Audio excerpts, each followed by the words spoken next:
Hello, David. Sorry. Plugged in there. Are you there? Did I lose you a little bit? Or are you sorry, are you there? I don't see your video. Oh. There we go. Hello, how are you?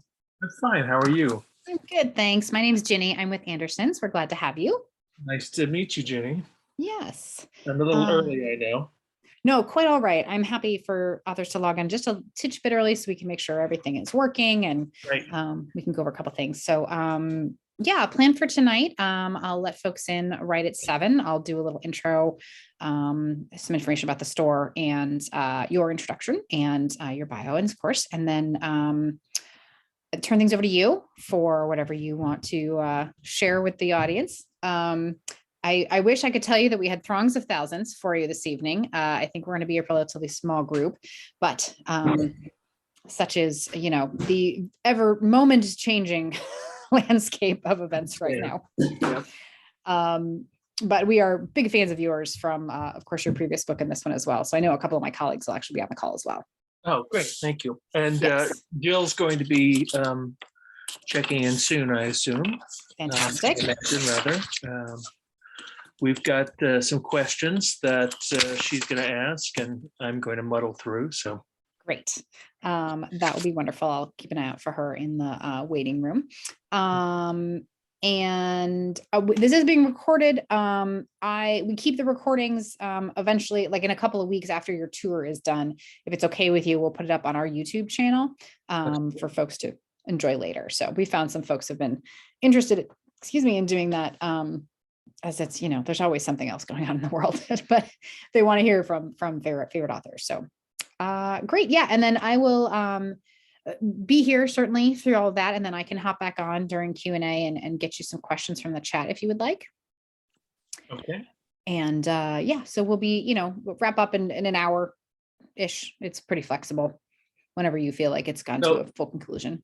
So this is my first time having a conversation with another author in one of these events. Will she just be another Zoom window, I assume? Yes. On the yes. So only you and her and myself briefly will have our cameras on. Everyone else is prevented from turning on their cameras or their microphones, really? So we can focus just on you guys. We found that works a little bit better, even when people are not trying to be rude or anything, but they're sitting on their couch and there's kids walking by, looking up like this, and they're dark, or they're right, or they sneeze, and it just gets distracting. I'll agree. I mean, the whole Zoom thing is kind of weird because one way or the other, you still feel like you're yelling into a well. Because either somebody's making noise or doing something distracting, or everybody's just dead silent. And it's like, the tumbleweeds are blowing through. Yes. Well, and there's, if you're in a room, even if they're, quiet, but listening, you can feel the energy, you can see them nodding, Absolutely. You can, and that energy exchange definitely does not happen on Zoom. But it's what we were able, what we all had to do. No, so. Well, it's great. I'm certainly looking for it. I'm glad to have been able to, to have an event with your shop. Yes. Well, we are big fans. I think you came to us for City of Women. Does that sound right? I did, yeah. Yeah, that was before I was here, I think. So, but I know that a couple of my colleagues came up to me today at the bookstore and said, "Oh, can I have the link for tonight?" Because I met Carol specifically. I remember when he was here for City of Women. I love that book. I love Shadows of Berlin. She's already read it, so I know she'll have some questions for you as well. So, sorry you couldn't be here in person rather. But yeah, so now you're in Massachusetts? I am. I'm in Amherst, Massachusetts, which is in the western part of the state. Yes, excellent.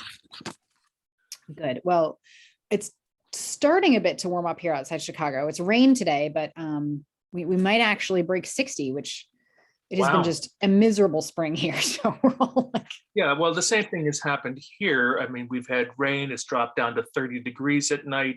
One nice day and then 3 wintry days. Yeah. Today it was like in the 50s. oh, good. Well, we had snow on Monday. I mean, it stuck, but not like for longer than a couple hours once the sun came Right. out. But we were like, all of the daffodils tipped over. It looked like daffodils were face palming, because they Yeah, exactly. and my kids got up and were like, "What is this nonsense?" I'm like, I don't know what to tell you. This is it's getting ridiculous. But okay, so yeah, but I'll be here the whole time. I'm not going to leave you guys on your own. I will go off camera, of course, but be keeping an eye on things, et cetera, et cetera. So Okay. there, I am just going to pull. And is it the title of your other book? Is it Annalise? Annalise, yeah, that's Annalise. Okay, that's I'm not correct. sure I'm saying that correctly.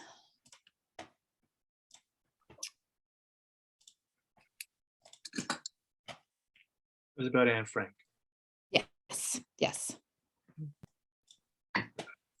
Well, I'm curious if that book gets banned in random places, considering all of that nonsense. We were discussing that at work today. There's a group in a neighboring district, like a Facebook group that's forming about all the books they want to bring up to the attention to get banned, which of course horrifies us at the bookstore, but and that it's so close to us. But apparently, so my colleague was like, "Oh, I'm gonna join. I'm gonna spy and see." Here's Jillian. To see what titles they're going after so that we can stock more of them, because we will absolutely sell some the moment they talk about banning them, right? We got to make sure that you get them in stock. Yeah, and for her own mental health, she had to leave the Facebook group like 24 hours later because it was too insane. Hello, Jillian. Hi. Hi, Jill. How are you? Hi, good. How are you guys? Okay. I'm gonna just switch onto my faster Wi-Fi. It might just kick me off for 1 second. Just hang on. No worries. But yeah, we did a big display of banned books a month ago. So yay. All right. Well, hi, Jillian. It's Jillian, right? Yeah. Okay. I'm Ginny. I was asked. Nice to meet you. G's and the J's, people tend to have their own preferences on pronunciation. So we're really glad to have you. Yeah, thanks for having me. Now, do you guys know each other? Have you met before? We've never met before, but we have to know each other over the last several years, on social media and that sort of thing. Yeah, we haven't actually met in person, but we talked on the phone once, didn't we? I don't remember. Maybe. I know I definitely blurbed your last book. I remember that. That's right. Yes. Yeah.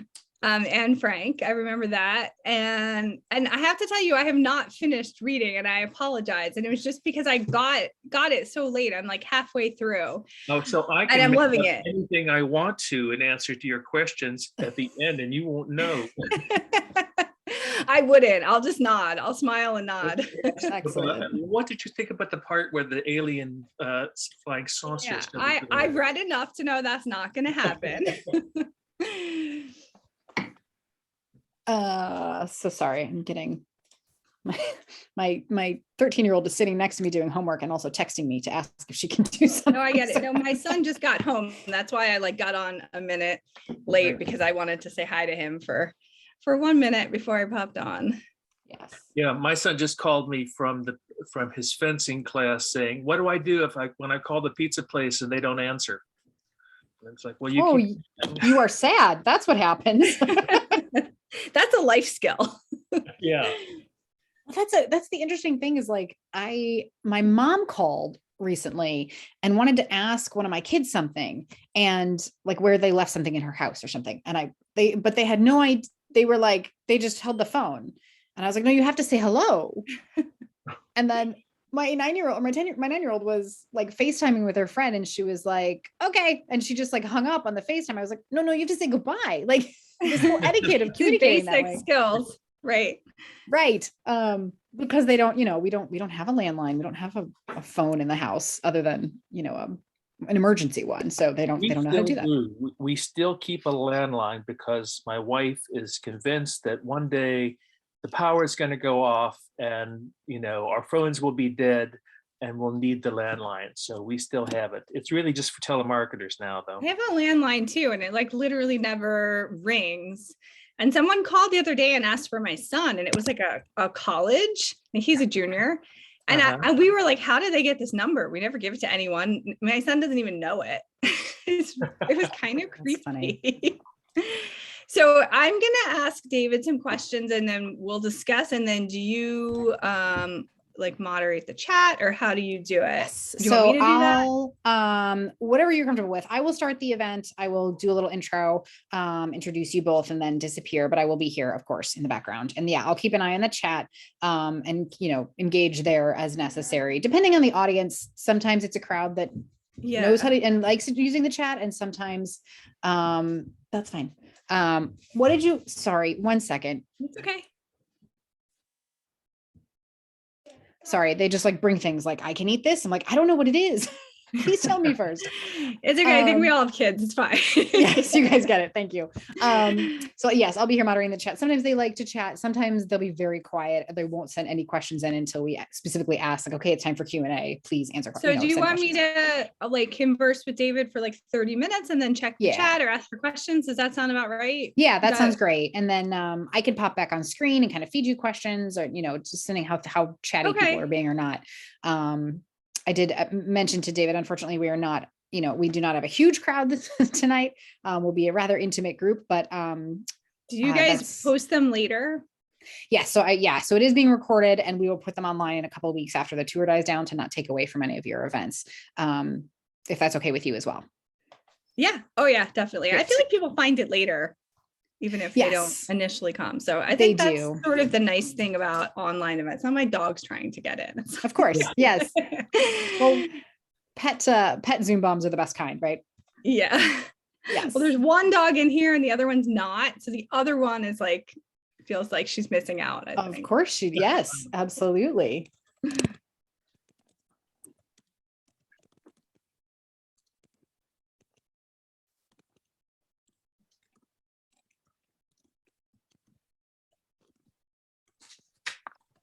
And all day the questions that we emailed David. So I just have those. I have those too, and I have my little answers sort of written out, but okay, really just kind of notes. And I have my introduction kind of written out here. I don't know, 10 years ago, I didn't need any notes at all, but now it seems like it's like, who am I again? And I know it's hard because we haven't really like interacted with people for a while. I mean, at least I haven't. So every time I have to do these things, I have to remember like, okay, wait, this is what a person acts like, right? Well, we were just saying this because we've just returned to, some in-person events. This month has kind of been a mix of both. Mm-hmm. And it feels like it's like all new. I mean, we've, our store's almost 150 years old. Like we've been doing events for not that long, but a long time, right? Yeah. We know how to do this. And it feels like brand new again. For us, as well as the customers. We had a signing line on Saturday for Barbara Costello. She's Brunch with Babs on Instagram and TikTok. She's a grandma who makes stuff and cooks and people love her. And we had like 200 people and they were all just like, where do I go? What happens? I step here and I'm like, give her your book. She will sign, It's just all new for everyone again. Yeah. Well, I had a brief event when the book launched at its new date on April 5th with a local bookstore, and they didn't know what to do any longer either. That he didn't want to do a reading. He kept calling it a party. And I'm like, well, what do you so see, and it concerns me when they call it a party because then there's no end time. Right. Well, I mean, it was just supposed to be, I don't know what it was supposed to be, but it's at 5 o'clock. He wanted it at 4 o'clock in the afternoon. I had to force him to put it up to 5. And so people came and I brought the wine and cheese and he had ordered some books. And finally I just sat down and read some, and even though that wasn't what I was supposed to do. Right. Yeah. I think it was okay if there was wine and cheese too. Yeah, exactly. So, and then, I sold a couple of books, I think, 11 or something, but it was just, nobody seemed to know how to do this any longer. Yeah. It's the peopling is one thing that people don't know how to remember to do, right? Just the being out in the world and what you do. But even all of our processes, I mean, we used to do 400 events a year in book 4 times. And like, I started building checklists again from scratch just because half of the stuff wasn't relevant anymore. It was just 2 years ago. It's crazy to think how much it is really crazy. It is that.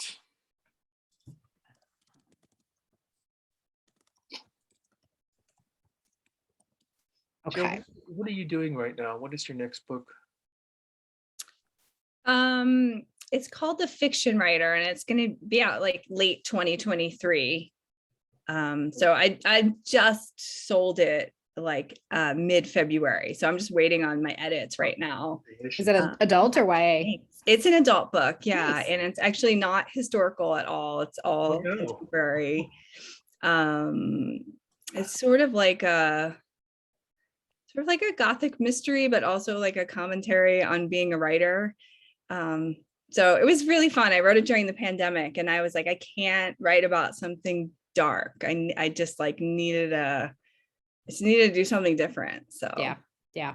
I think that's what everybody did in the pandemic. Either they wrote about the moment they were in, or you wrote something that made you not. I needed that escape. So it was really fun. I had to move publishers because my my former editor was like, why are you writing this? But I'm moving to Park Row, which I'm really excited about. Oh, I love Park Row. Yeah, so I think it'll be really good. Awesome. Well, I'm sure fans will ask that question as well, so you probably get ready to tell that story again. Okay, yeah, definitely. And then I know, David, I had put that last because you were like yeah, well, yes. I'm feeling actually, since I emailed you, I'm feeling fairly good about it. So I think I could probably talk about what. Okay, good. Yeah, during my whole book tour for Beautiful Little Fools, my new book was out on submission and hadn't sold yet. People kept asking me what I was doing, and I was like, I don't really know. We're gonna see. Yeah, it's all in the waiting game. Yeah. Well, all right. A couple of years ago, when I was traveling with Annalise, people would ask me, and I told them about a book that I ended up never writing. It's okay. I mean, I feel like I've done that too. yeah, absolutely. All right, well, I'll go ahead and let folks in. We'll go ahead and get started. Okay, great. Okay, sounds good. But I mean, honestly, like this type of conversation, they will eat it up. So don't feel like you have to be super formal. Great. We'll let everybody join here. This moment of everybody joining and connecting to audio. I'll continue to let folks in as they join us here. I know it's just after 7 o'clock, but our time anyway. I don't think it's 7 o'clock where either of you are right now, but here in Central Time, it is just after 7. So good evening, everyone. My name is Ginny. I am with Anderson's Bookshops, and I'd like to take a moment to thank you for being with us tonight. I was telling David earlier here in Chicago, it is warmer a little bit than it's been, but still gray and rainy and kind of chilly. So it is a great night to sit inside with something lovely and warm to drink, hopefully, and talk books with all of you. If you're not familiar with us, Anderson's is an independent bookstore outside of Chicago. We've been owned and run by the Anderson family for 6 generations now, which actually makes us the oldest single family run bookseller in the country. I know that sounds like a lot of hyphens, but we're very proud of that title. We're also now officially fully woman owned, and also excited about that. So our events calendar is quickly filling up with both virtual and in-person event options this spring, including coming up a couple of things I just wanted to mention. Don Winslow will be here next week. He just announced that this will be his very last book tour ever. He is retiring from writing, so don't miss that. A local debut author named Shelby Van Pelt with a book that everyone is going to be talking about called Remarkably Bright Creatures. If you never thought that you would want to fall in love with a giant Pacific octopus, you do, and you're going to read about it in this book. And she's local to us, so join us for that. Sarah Paretsky, who of course is from Chicago, and I'll give you all a little sneak peek because this technically doesn't go live until tomorrow, but Scottie Pippen is coming by in just a few weeks. So those Chicago folks, or anybody who loves basketball, the Chicago Bulls, will know that name. So check out our website, andersonsbookshop.com, and all of our social media for more details. A quick accessibility note, we have turned on the live transcript feature. So if you'd like subtitles or a full transcript as provided by Zoom, you can choose that using the live transcript button or the CC button at the bottom of your own screen.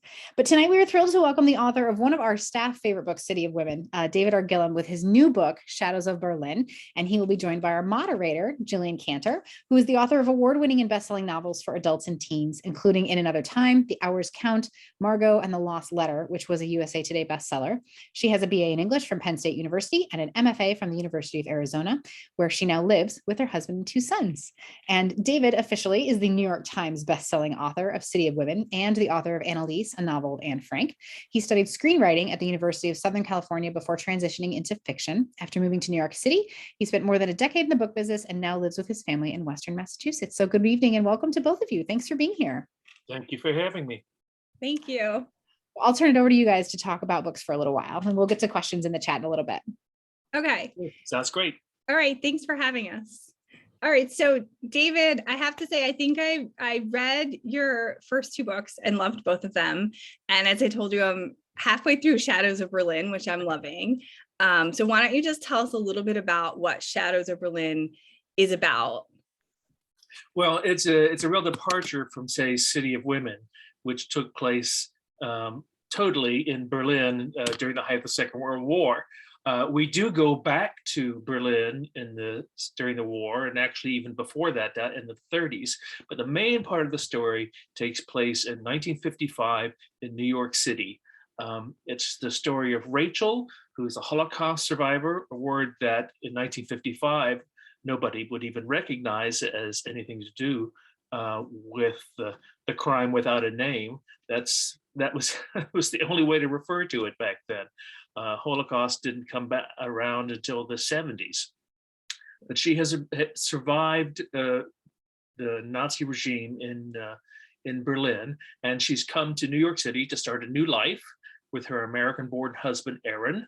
But she can't outrun the secrets of her past and what she did to survive.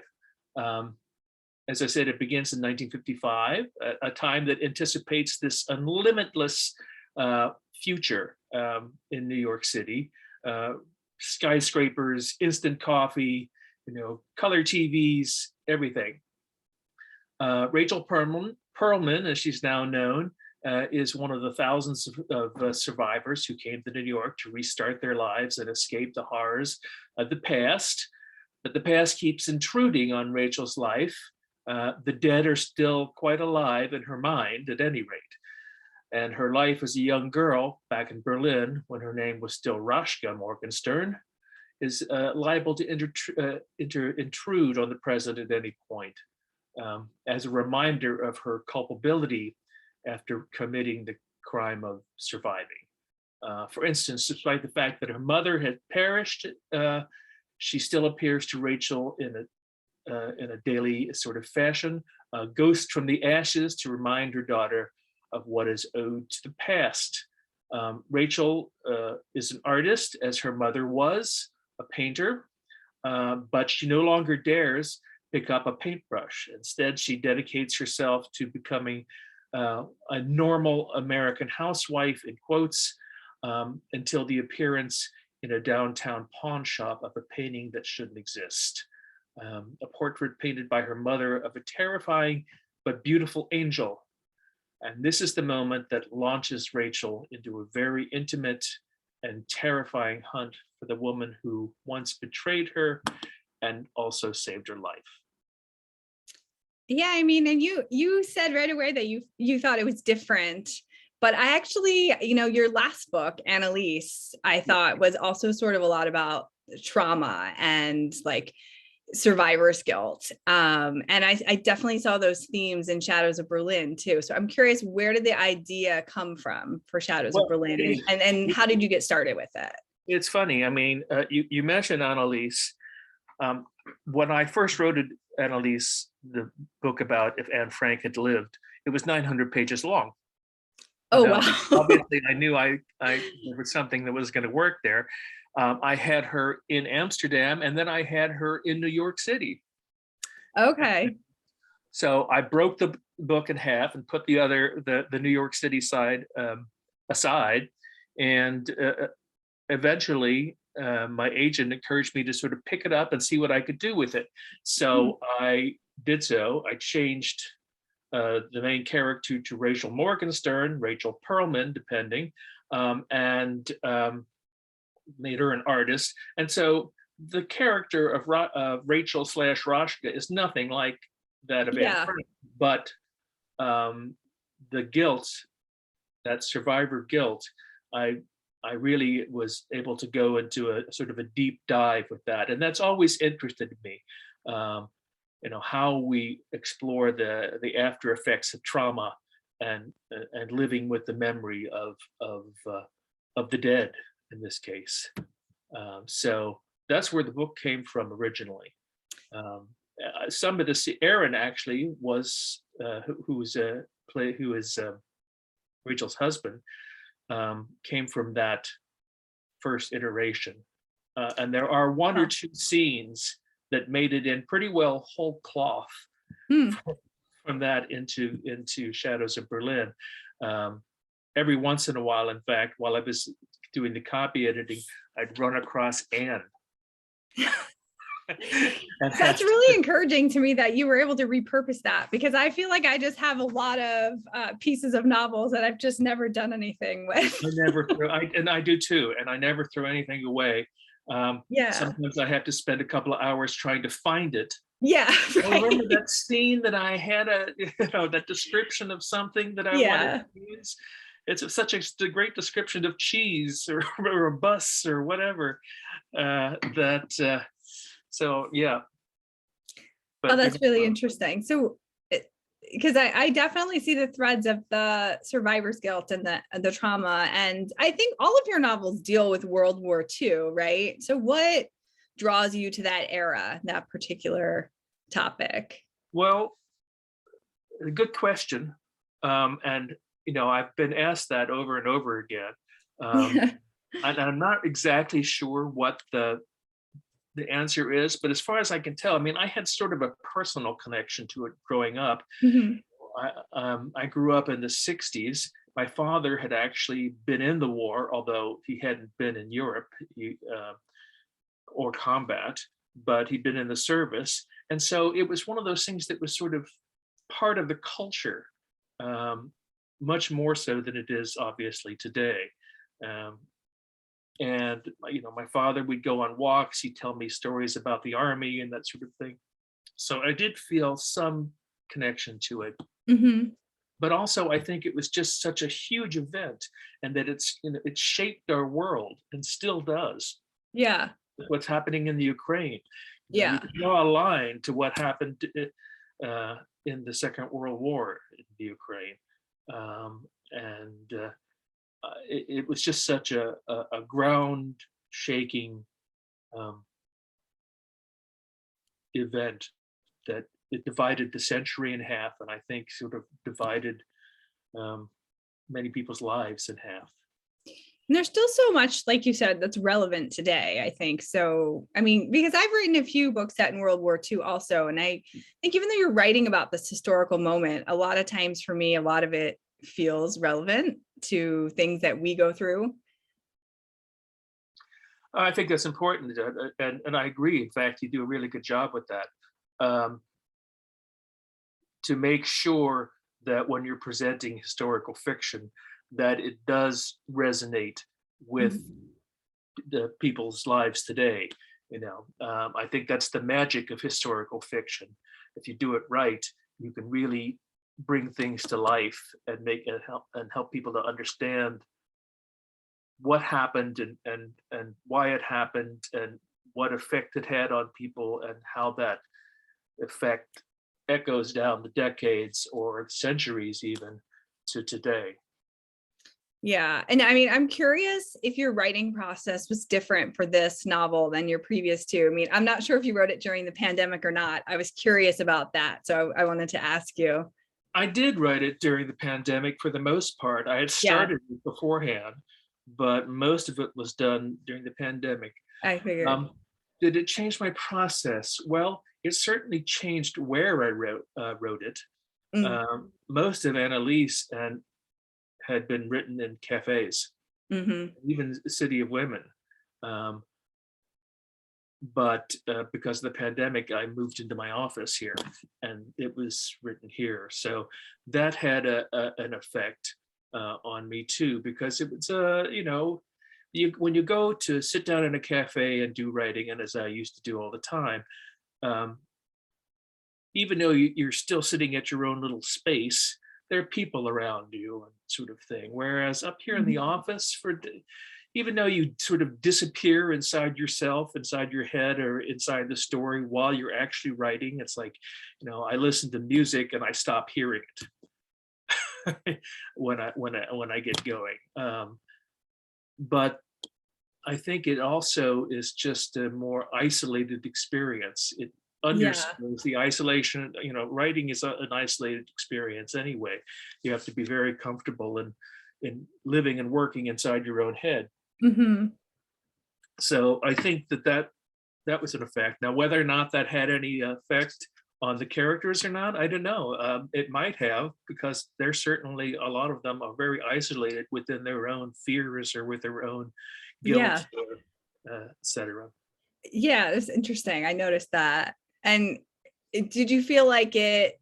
I mean, it seemed like you still had the time and the space to work. It was just a different time. So your process was mostly similar. Yeah, it is. My process is, I have a premise of an idea of a book. I have a kind of a foggy idea of where I want it to end, what some sort of climactic event happens toward the end. And then I just have to try to get there. Yeah, I do that too. Do you? I'm so glad. I mean, Lindsay Fay, who was a mystery writer, was first one who introduced me to the idea of pantsers versus plotters. Pantsers, for those of you who haven't heard this before, are writers who fly by the seat of their pants. They don't do outlines. They have this general idea, but they write basically, as my agent put it, into the abyss. That's how you got 900 pages for Annalise. That's exactly right. That's exactly how I got 900 pages the first time around. And plotters are people who, have a detailed outline and who know exactly, where every character's is going and what the story is going to happen, what's going to happen in stories. And I just can't do it. I've tried it, and I just leave the outline behind. I actually plotted Beautiful Little Fools. That was the only book I've ever plotted. And everything else, I was a pantser, like you said. But Beautiful Little Fools, which is my most recent book, is a reimagining of The Great Gatsby from the women's points of view. And it integrates a lot of the original Gatsby. So I started sort of organizing, what scenes I was going to take from The Great Gatsby. And then by the time I was done, I had a complete chapter outline and I stuck to it for the whole book. And I was like, wow, this is amazing. I learned how to outline. But I just finished writing my next book and I didn't outline a thing. I pantsed the whole way. And I was like, I don't know. I think that was a one-time experience for me, but it is, I'm always sort of writing towards that, like you said, like that thing at the end that is going to happen and you have to figure out how to get there. Well, the characters surprise you when you're writing and your pants. Yeah. I mean, I talk about something I was writing many years ago in something I never published, but there was a character who committed a murder, and I did not know she was going to do it until the scissors was in her hands. And that's what makes it exciting. I think sometimes if you figure all those details out beforehand, like I get bored, and that comes across, I think, too. So was this book long when you were done too? Did you have to cut it down? It wasn't actually too terribly long. Yeah, I did cut it some because pantsers do tend to, write long. Yeah, overwrite. Yeah. Because all of it, there's not a straight line going anywhere. Yeah. There's sometimes you have to go back and say, that never went anyplace. So yeah, I do that too. But this one wasn't 900 pages for once. It was, I think I cut maybe 100 pages or 75 pages or something like that. That's not bad. So it's not bad, no. No, this book came out pretty easily.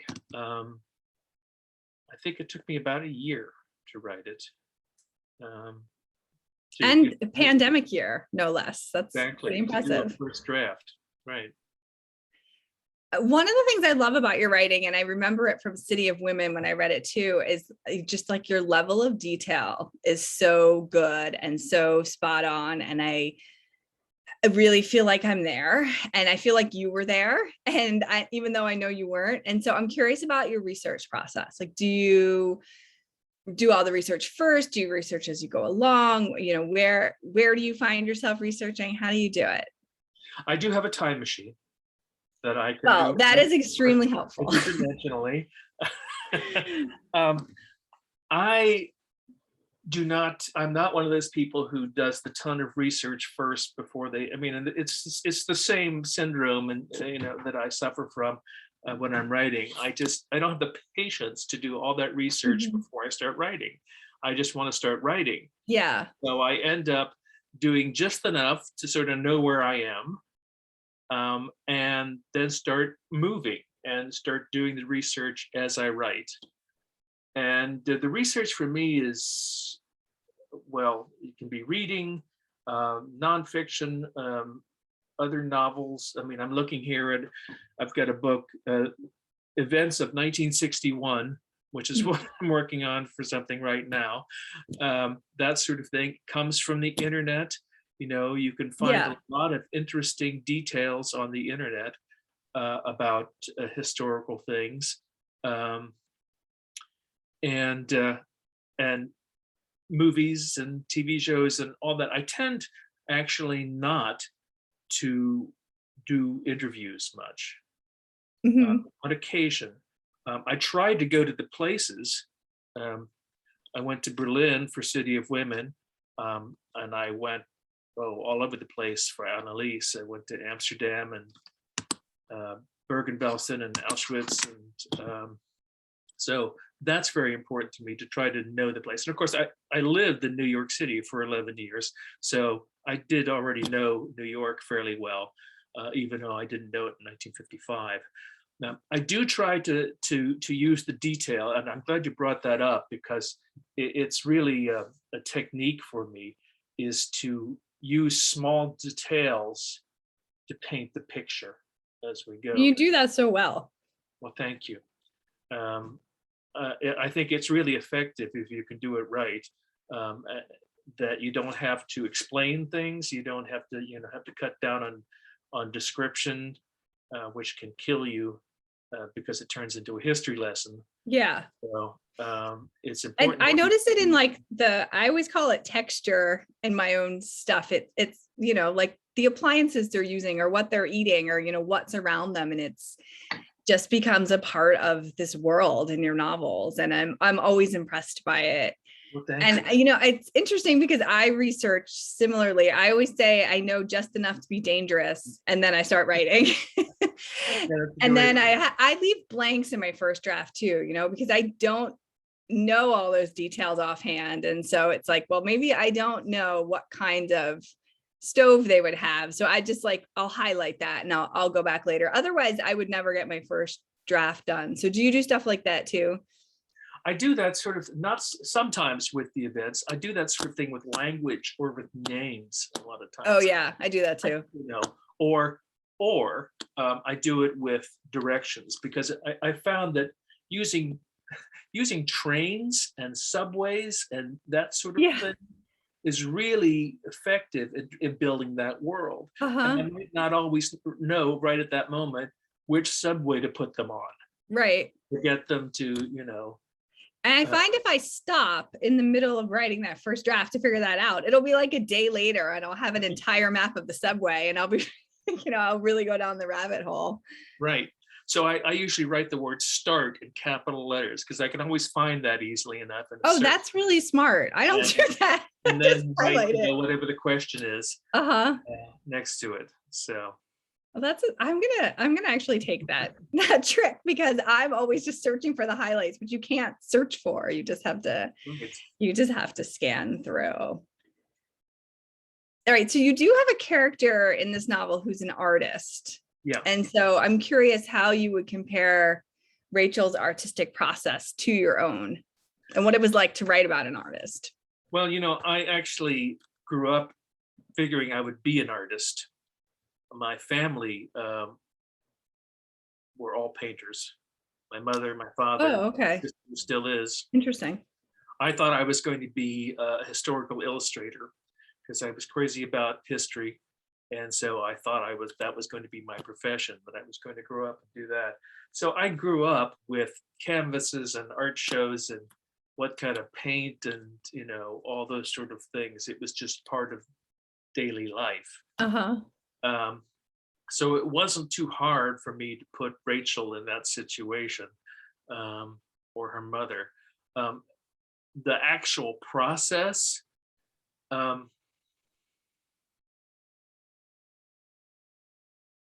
is different.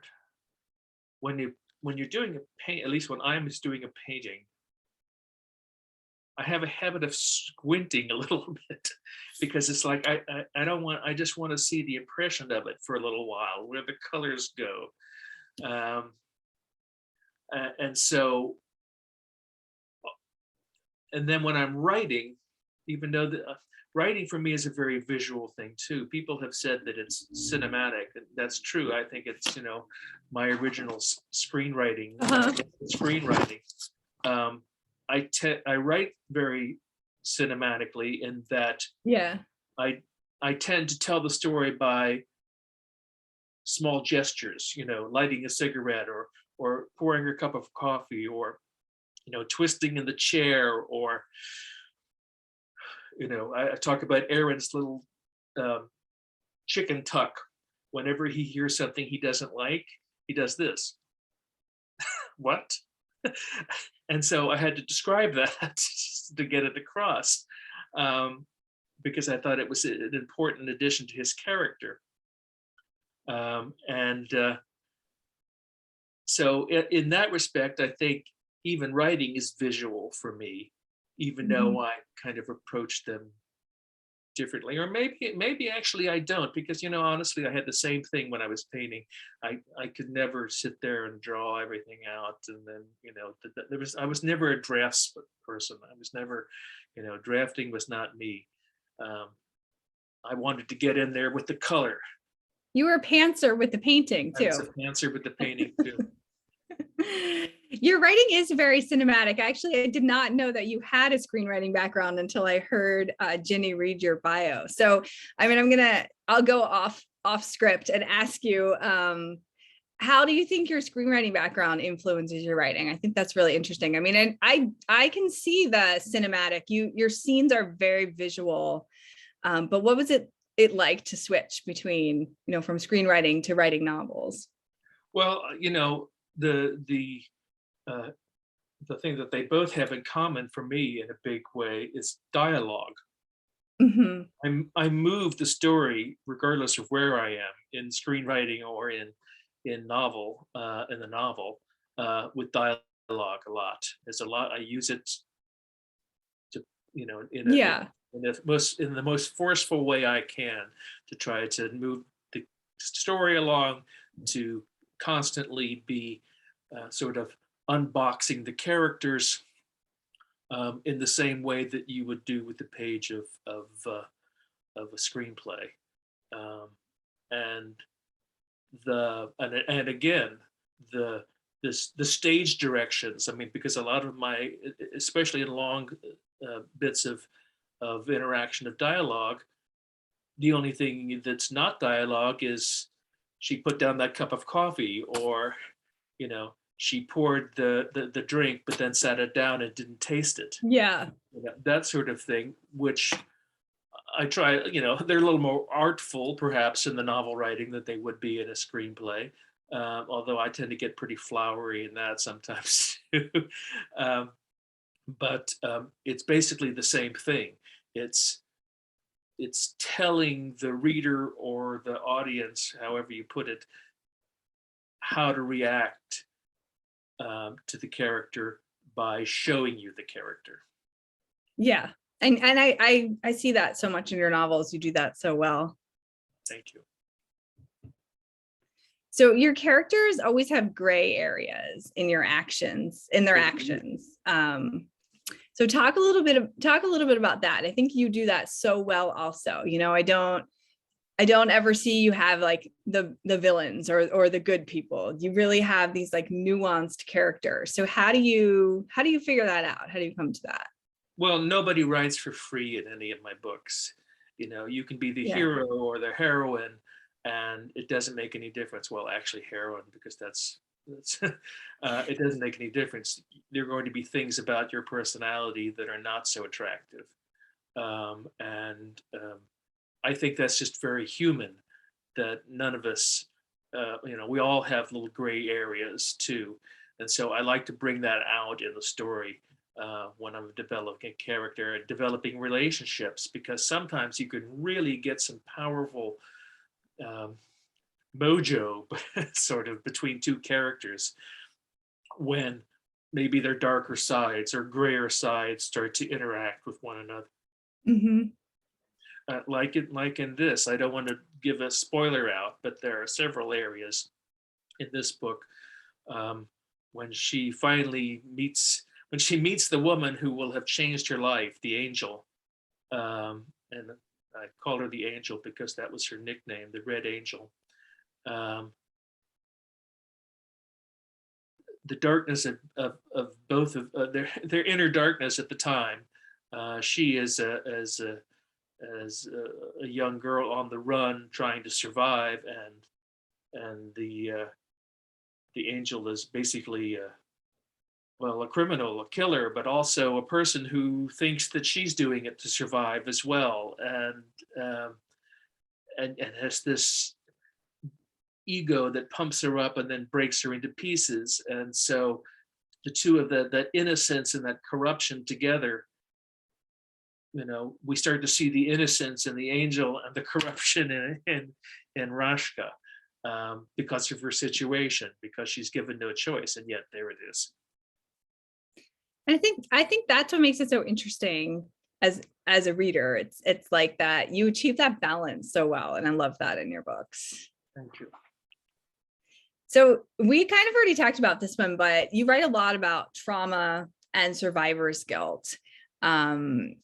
So what do you want readers to take away from Rachel's mental health struggle? And then just to sort of add on to that, I'm also, fascinated knowing that you wrote this during the pandemic. And so do you think that, writing about trauma during what was, kind of a mental health struggle probably for all of us, like how did you manage that? Well, I write about trauma and guilt and grief, those three things, really over and over again. You find them in every book I've ever written. And I think that I just want to remind myself as a writer and remind readers that there is hope. That as dark as it can feel, there is hope. There can be redemption. It may not be an easy path, but there can be, even in some of the worst circumstances. And I think we probably all needed to be reminded of that. Yeah. During the pandemic. So. Yeah, that's interesting. So I have a few more questions, but it looks like there's one question in the chat. And then if anyone else has a question and wants to put it in the chat, I can ask you. But Abigail said, you said the book came easily in a year. How long does it generally take for you? Well, it depends. I mean, I wrote City of Women. I think I did a draft in 8 months. It took 6.5 years to write Annalise. Oh, wow. There's 900 pages. Yeah. Well, that's because I wrote it, 3 or 4 times. Yeah. In the process. So some books are easier and some are not. I really admire the fact that you can write about people who actually existed with, because it's grueling for me. It was a really difficult experience to try to constantly have to live in the boundaries that somebody's actual life, even though it was sort of an alternative life, but somebody's actual life kept built around your work. Yeah, no, I think that's really hard, honestly, also. And every time I write about a real person, I swear I'm never going to do it again. So I know I agree with that. Yeah, I published a book in 2021 about Marie Curie. And at that point, I said, I'm never writing about a real person again. And so my next 2 were not about real people. So far, I've kept that promise to myself. But I do think that's hard. It is harder because I always feel this responsibility that I don't feel with books that are just purely about fictional characters. I mean, obviously, like writing historical fiction, you want to get the details right. But there's an added level of responsibility, I think, when you're writing about a real person and fictionalizing it, where I want to get it right, and I want to make sure I do it respectfully, and I think about any living family members reading the book. And I agree with you, it's stressful. Right. And yet you still have to make it the novel you want it to be, which means Right.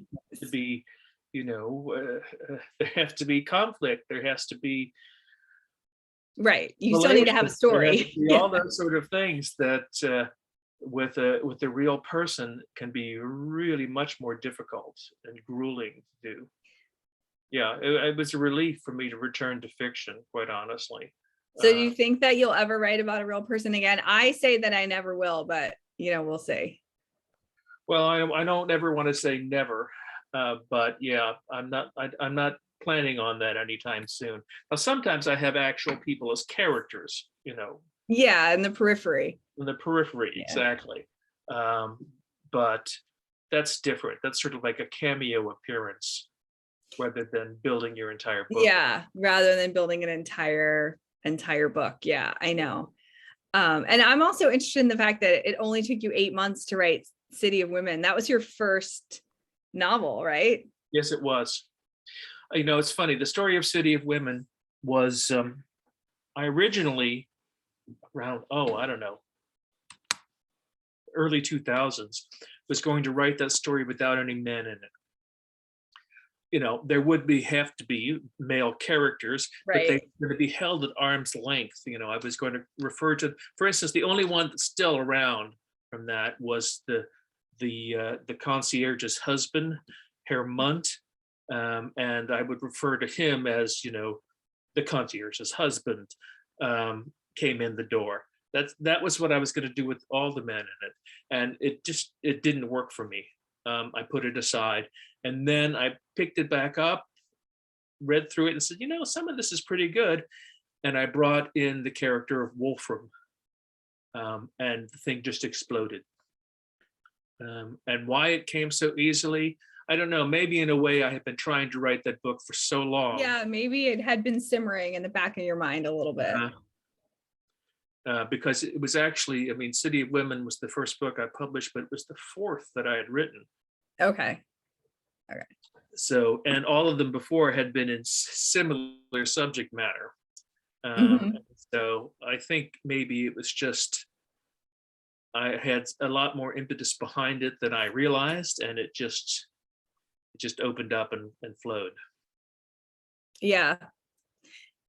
Still 8 months is pretty good though for your first novel that you published. All right. If anyone has any other questions and wants to put them in the chat, we can ask David, and I will just ask you to tell us a little bit about what you're working on now, or what's next for you.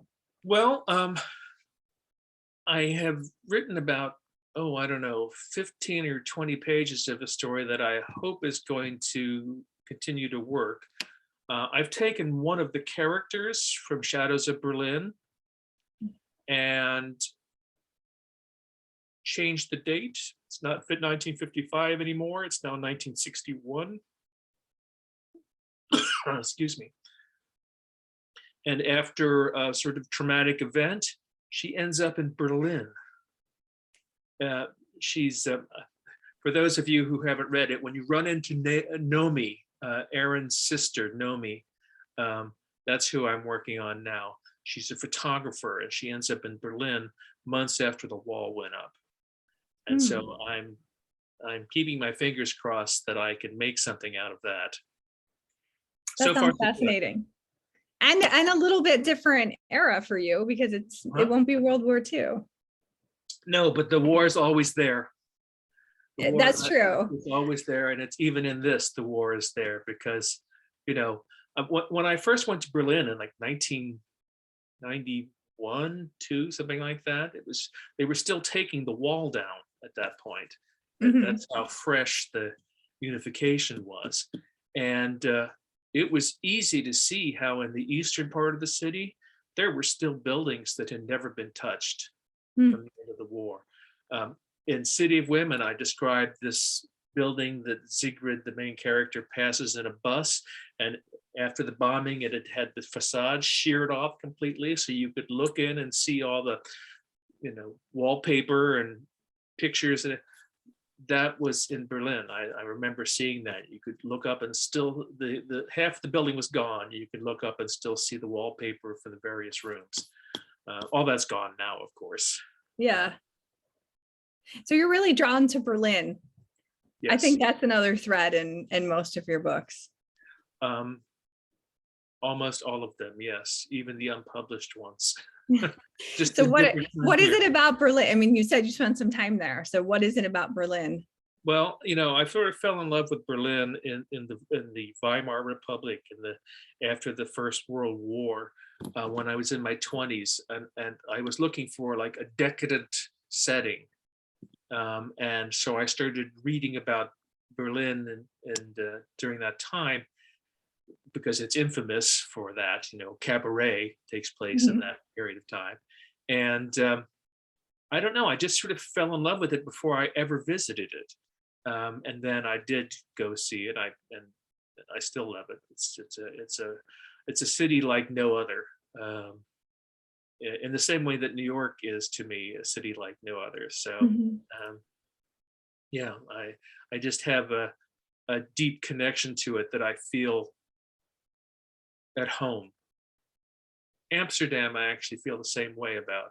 And that was in Annalise. Yes. Yeah. But yeah. And Carol wrote, let's not forget Aaron's guilt also. I loved the relationship between Aaron and Ezra. I'm very glad you brought that up, Carol. Thank you. Yes. Rachel, who is filled with all this survival guilt from actually physically surviving the war in Berlin, comes and marries Aaron Perlman. And, they think they're going to save each other. She thinks she can become the quote unquote normal American housewife. And he thinks that he's going to marry the refugee who has been torn by war and save her. And that'll make up for the fact that he spent the war in Culver City, fighting with caterers for the USO.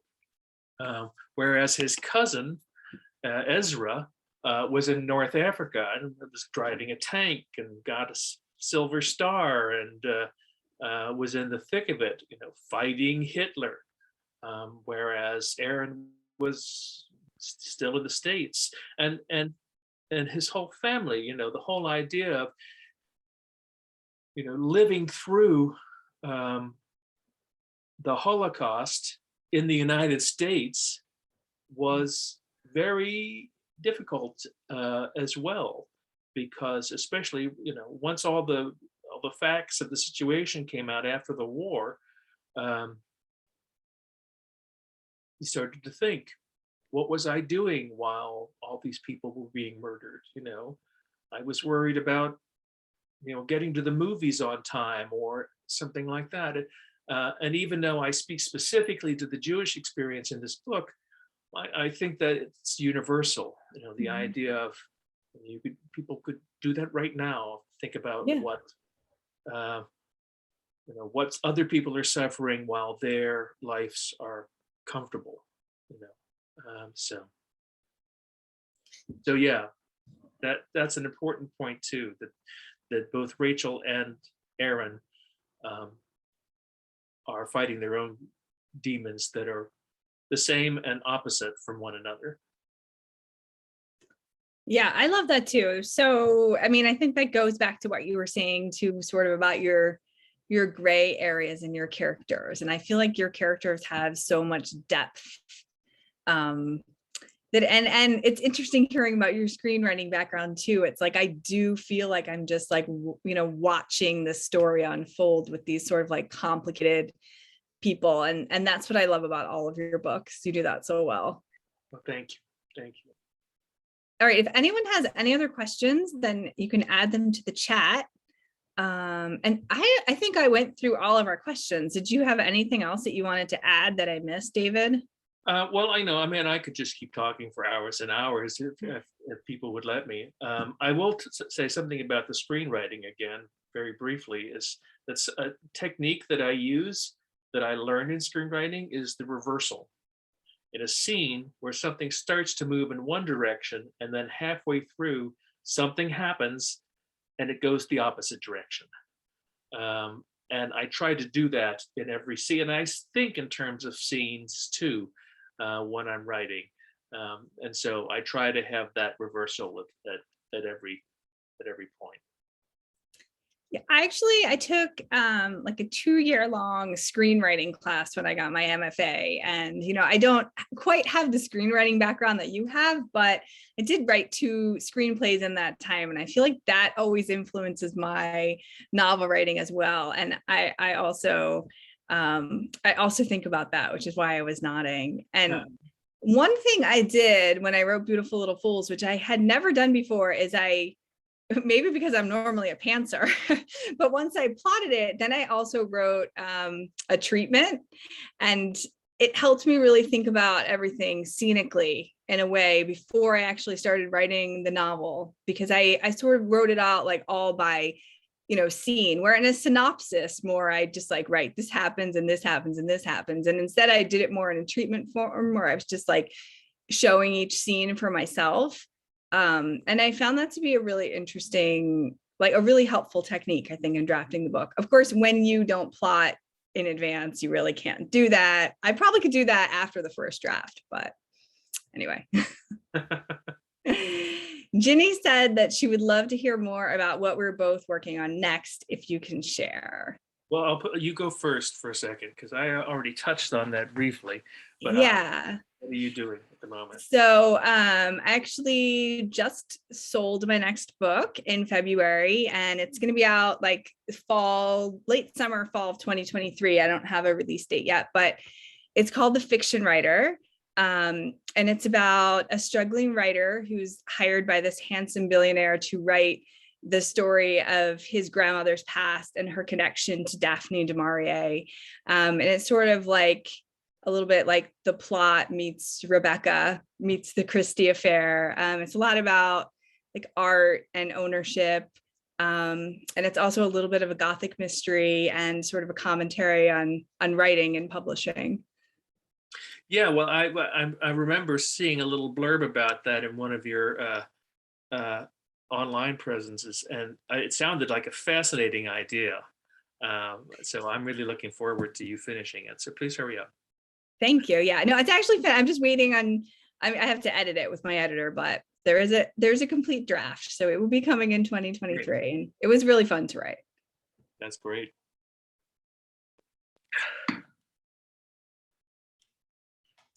Well, thanks to you both. If there are any other questions from our audience, please feel free to put those in the chat. And thanks to you both for talking about what's coming up. I'm curious too that, writing during the pandemic, and we talked a little bit about this before we sort of went live of what you were drawn to write during the pandemic, but what were either of you drawn to certain things to read during all of this?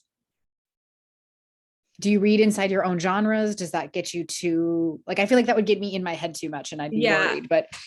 I mean, I don't read historical fiction when I'm writing historical fiction, because I feel like it's too confusing in my mind. But I actually started reading lighter in the pandemic, and I think I started writing a little bit lighter too. I mean, in the first year of the pandemic, I had already started Beautiful Little Fools before the pandemic, and I was under contract and I finished writing that. But then the second book I wrote in the pandemic was The Fiction Writer, and that's definitely a little bit lighter. It's not historical.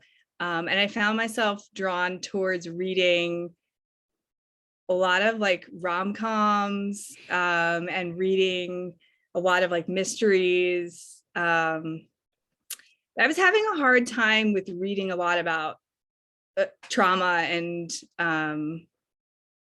even the historical fiction I was searching out were ones that were like not in the World War II era per se. I'm sorry to say that, David. I love your book. I'm reading it now and I'm really enjoying it. I'm like coming out of it a little bit, but in the like depths of the pandemic, when no one was vaccinated and my kids were home 24/7, I was really having a hard time reading the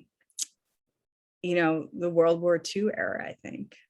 Yeah, we talked a lot at the bookstore about some of us just had trouble reading for long periods of time anyway. And it's, our jobs that it just felt like our attention was at once pulled in so many directions and it also not, right? Actually, like one thing I started doing during the pandemic is I started watching a lot of Korean television, and it's like I'm reading the subtitles. So it felt like reading, but it wasn't reading, and it was just a totally different medium. And I found that I couldn't check my phone because I had to read the subtitles. So it was like a total escape. Oh yeah. From just the news and the world around me. So what about you, David? I had a problem finishing things. I would start something and think, oh, wow, it's really well written. And then I would just sort of put it down and not pick it up. So I sort of resorted to trying to reread things that I had loved, books that I hadn't picked up in 30 years, some of them. And found that sometimes I could get into them again. Other times I realized that, well, 30 years is a long time and I'm just not the same reader that I was back then. And I found it slow or, something. And I did. And every once in a while I would sort of think, oh, that's right. I remember why I love this book. Margaret Atwood's Cat's Eye, William Styron's Sophie's Choice. Those are the things that I reread that I fell in love with again. But yeah, it was difficult. It was difficult. And still is a little bit. I still have to really sort of try to pace myself just to stick with something all the way through. I think it's really an interesting moment in our creative culture here, having gone through what we've all gone through collectively. And I'm always interested as to what authors experience during that and sort of what you're thinking about now going forward. And what will we look back on in several decades and say, this is the art that came out of or didn't come out of this moment in time. But I hear what you're saying, David, about rereading it for that comfort a little bit. I am terrified to reread because if I liked something 30 years ago, what am I going to think about it now? What if I don't like it as much? Then I feel like everything has been shattered. So I admire the ability to reread. I guess I just want to protect that original experience in my mind. But it was interesting when everything first hit at the bookstore, we sold a lot of books about plagues. Your Station 11s, but also, historical accounts, not just fiction. And we were all baffled by it, but I mean, lots of people saw that across the country. So, which I think just all proves that writing and reading in any form is a comfort, no matter what the topic, no matter what's going on in the world, Well, it's a very interesting question to find out, will there be pandemic books, pandemic fiction coming out over the next 5 years? Right. Right. I think it's starting to a little bit. Over it. Mm-hmm. Yeah, I think most of, I would say a good chunk of the people that I've spoken to, authors that have come through town, that these are virtually, the book that they're promoting was a COVID book that they wrote. Mm-hmm. And for many of them, it's a complete departure from what they used to do, which is also interesting. But I mean, David, both of you as authors obviously know, but having worked in the business too, it's, sometimes books are real quick, but most of the time there's that couple of year buffer between when they're, the concept is first pitched to a publisher and when it's actually in a reader's hands.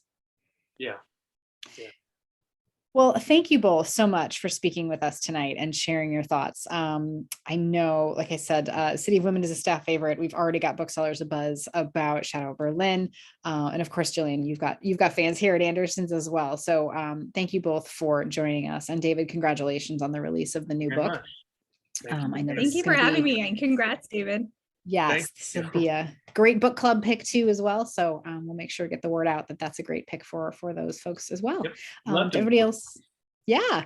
To everyone else, thanks for joining us. If you did order a copy of the book as part of your ticket tonight, we'll send you an email when that is available to either be picked up or is ready to be shipped out to you. So keep your eyes peeled out for that. But in the meantime, happy reading, everybody. May the weather all get warmer in spring here for everyone, no matter where you are, to be normal.